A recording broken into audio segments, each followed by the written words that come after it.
9mm pistol, ghost gun, 3 extended magazines, ammo, a bag of ketamine mixed with cocaine. The neighbors say they're running a drug operation. The list goes on. So the question is, as they're back on the street, what would they have had to do to stay in jail? Slaughter everyone in the neighborhood? This is crazy. Across from a public school.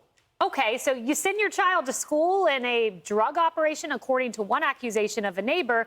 We don't have confirmation on that, but they said it was a sophisticated operation of some sort going on. Another neighbor told the New York Post, quote, "One day, one of them was beating another man with a pipe."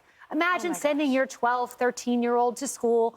You look across the street and someone's being beaten with a pipe. You have no clue there's guns on the premise, drugs, in addition to that. This was going on, according to a neighbor, for 1 year. So squatters in a house for 1 year, 2 a.m. activity, and nothing's done? And I, of course, don't blame law enforcement, because what can you do when you live in a place with crazy liberal rules like New York City?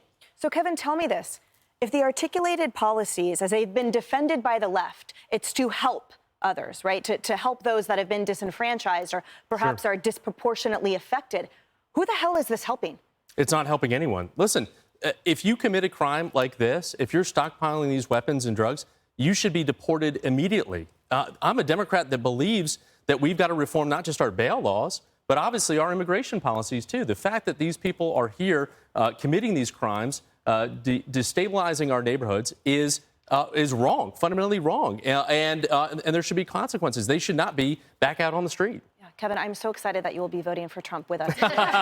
No way, right. no way. So, Kaylee, let's talk about what Trump was saying when you talked about the suburban women, because while the Democrats claim to have that on lockdown, the truth is that it's not a given. Arizona, for example, is a state where women have been flocking to Trump. Is this the reason? Tell us about what is resonating with Americans about this message of Trump of safety. Right, and Trump gave this speech in Michigan, which is, again, one of those swing states that's going to be really critical for him. Kevin, I wish that you were in the Biden White House, because no one there seems to agree that immigration policy needs to be reformed. We certainly do. We try to get it in the Senate, the bipartisan bill. Which you didn't need. You have 212F authority. Democratic support. Well, and you had HR too. You know, and I look at the White House's response to Trump's speech in Michigan, where he brings up the rising migrant crime wave, and the White House's response is to dismiss that concern and say that Trump is exaggerating the problem. But I'll just say, as someone who's from Michigan, my husband's from Ohio, the people in these states, in middle America, they hear those arguments from the Democrats, and they think, wait a second, there should be zero illegal migrant crime. Every single crime committed by an illegal immigrant is an entirely preventable one. In Michigan, you had the tragic murder of Ruby Garcia by a man who was deported under the Trump administration and then crossed the border again under Biden. That's not justifiable. And everyone looks at these stories and goes, wait a second, we shouldn't be normalizing any of this. It's entirely unacceptable. And so I think that any spin by the Biden White House is just going to further undermine them in the upcoming election. I think we're being manipulated. I remember when the NYPD officers were beaten up in Times Square.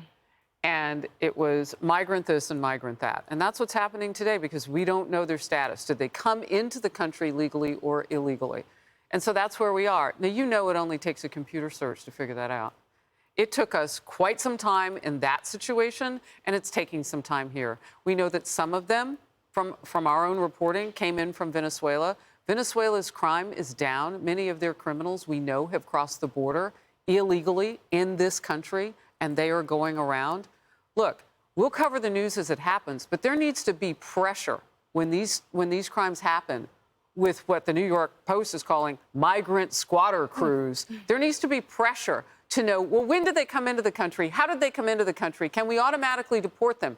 You know, this is where I sit on this. I don't want another taxpayer dime spent on people who shouldn't be in the country. We don't know because they're not telling us. It's not that they don't know. Right. And the problem is, though, that the Biden administration can't even call them illegal immigrants. They're newcomers. These squatters are newcomers, and you should choose to call them that. Right, but that's the problem. And so that's the thing here, is that Democrats really need to beef up their own response to this. Otherwise, it's just going to be a bloodbath for Biden in November. Certainly, it's good advice to Democrats. Listen, the president had all major police chiefs to the White House just last month. Violent crime is across the board down in most major cities, and that's something we need to talk about, certainly, as Democrats.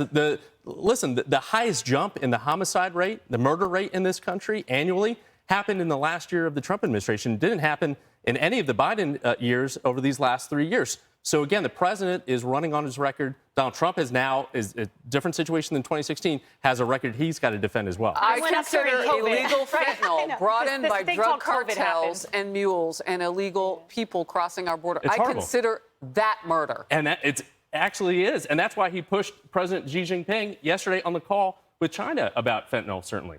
All right, so much more to come. Hey, everyone, I'm Emily Compagno. Catch me and my co-hosts Harris Faulkner and Kaylee McEnany on Outnumbered every weekday at 12 p.m. Eastern, or set your DVR. Also, don't forget to subscribe to the Fox News YouTube page for daily highlights.